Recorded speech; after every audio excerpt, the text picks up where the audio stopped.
Good day, ladies and gentlemen. My name is Todd, standing out here on expedition, working with people that come from all over the world to come out with me, where I have me to live interact with or eyewitness a Sasquatch. What has Todd Standing ever done for Bigfoot? Well, let me tell you in case you forgot. In 2006, I became international headlines when I was working, when I took 2 pieces of Sasquatch footage and went around Western Canada and gathered signatures for species protection and petitioned the Canadian government to recognize the species commonly referred to as Bigfoot. There's an Edmonton man who claims he has captured the legendary Bigfoot on tape. You can judge for yourself when he screens the footage Thursday night at the Ziedler Theatre at the Citadel. Graham Neal caught up the filmmaker today to get a sneak preview. Standing says he was skeptical about Bigfoot's existence until he saw him, her, or it by himself a year ago. The question is, can his documentary convert others? Does Bigfoot exist, or have all the sightings been a hoax? Well, one man thinks he can put any doubts to rest. Todd Standing claims he's seen the legendary creature, and he believes the government needs to stand up and take notice. Well, Bigfoot is coming to the border city. An independently produced mini-documentary about the legendary Sasquatch will air this Friday at the Vic Juba Theatre. As Jessica Isaac explains, the man behind the initiative is working to protect the unidentified mysterious species. And the petition to make this Canada's newest protected species. The Bigfoot's a reality and not just some legend. Which allowed me to develop a relationship that I have today with Sasquatch here in Canada. Since then, what have I done? I've taken up PhDs, wildlife biologists, survivor man himself. If they didn't get footage of Sasquatch television shows, they live interacted with them and eyewitnessed them. And then in 2017, what did I do? I went and took my documentary, my feature film, and all the evidence, the DNA, the track evidence that I had, and I fought in a court of law in California and in British Columbia, California with Claudia Ackley, to get the species recognized by Fish and Wildlife. Something people don't realize is the first people I ever went to was Fish and Wildlife. I challenged them in Montana, in Washington State, in Idaho, in Alberta, British Columbia, all to come out with me, and I will show you a Sasquatch. A pure ecological survey that I can take anybody out on and show them that Sasquatch exists. With Fish and Wildlife specifically, will be more along the lines of 3 months. Generally, I take out television shows like Survivor Man or Expeditioners for 7 days and get tremendous success. If you don't believe me, watch these online videos, have a look at my documentary, watch the episodes of Survivor Man and multiple television shows I've had tremendous success on. The problem I have is a lot of people are very dishonest, they're hoaxing, they're using, you know, the Sasquatch genre to become famous or whatever the hell they want to do. I've been doing this for nearly 20 years now. I've been working with government officials, PhDs, wildlife biologists, and amazing human beings from all walks of life, like Survivor Man, like carpenters, welders, all these judges, doctors, lawyers, MDs, list goes on and on. My question to you is, what's it going to take? Do you have respect for a court of law? Because the only way that I didn't win that court case is they kept me out for legal garbage reasons. I never actually got to go to trial because the evidence that I would present is so beyond any reasonable doubt.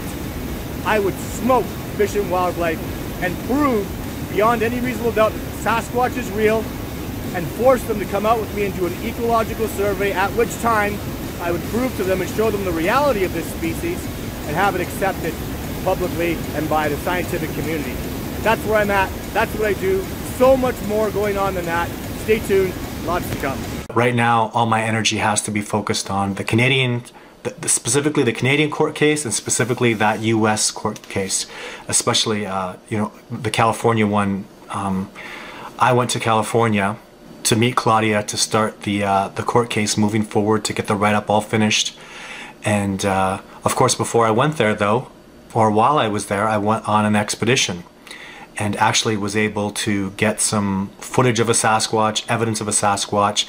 Definitively now I am at the point, and I've been deeply inspired to push this California court case, because like I can do in Washington, Montana, Alberta, and British Columbia, I can now take Fish and Wildlife officers out in the state of California and show them a Sasquatch, which was imperative for this court case to move forward. I wanted to be able to tell that to a judge.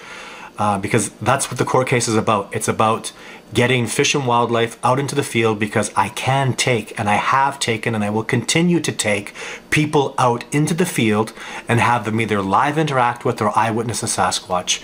You can bet that if it's a Fish and Wildlife officer, it's not going to be some week-long expedition. It's going to be a long expedition. It's going to take months, I would expect. I intend to have the best in the world out there. One person, actually, that has agreed, one of the top men in his field, has agreed to come on the expedition with the Fish and Wildlife officer to make sure that when he does see a Sasquatch, when he does eyewitness one, when we do see the evidence, if he denies it, there'll be a PhD there who is, again, world recognized, that'll be out there making sure that everything is kept honest, that there are no games being played. It's certainly not concerned about it on my end. But anyways, that's what the court case is about.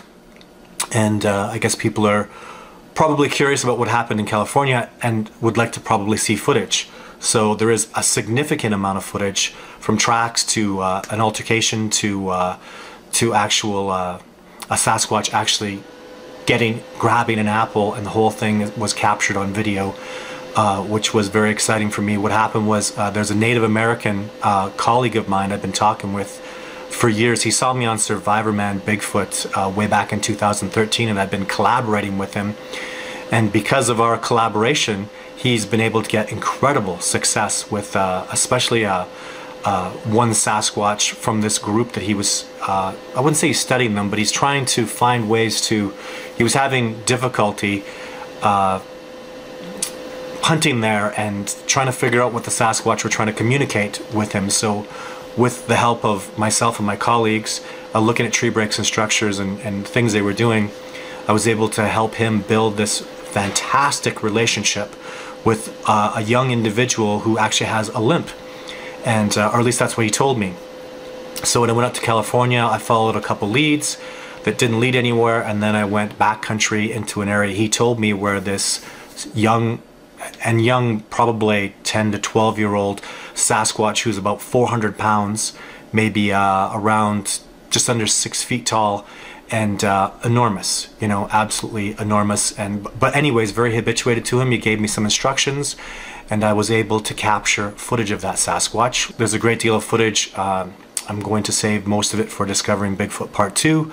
It's a very exciting time for me. I'm thrilled to be in California. I'm thrilled to have the help of a California native.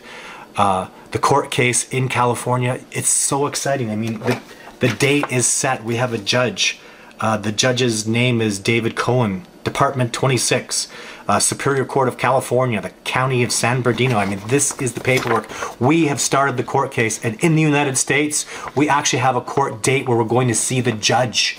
So if in California you've seen a Sasquatch, if you're from California and you have evidence of a Sasquatch, if you have legal experience where you can assist us navigating these legal waters, this is going on and we can do it. So if you have any help that you can give us, of course, British Columbia is, gosh, I could still use help in British Columbia, but in British Columbia, Canada, I have a lawyer and I have eyewitnesses. We're really set up very well. And the DNA that I'm using, the physical evidence, the tracks, it's from Canada and the United States, but it's Sasquatch tracks, Sasquatch DNA, Sasquatch physical evidence. So that's really fantastic. We're thrilled about that. But again, in California is where I need most of the help. The California media decided not to pick up the story and run with it, so we haven't been really getting any coverage, which would be enormously helpful to this movement.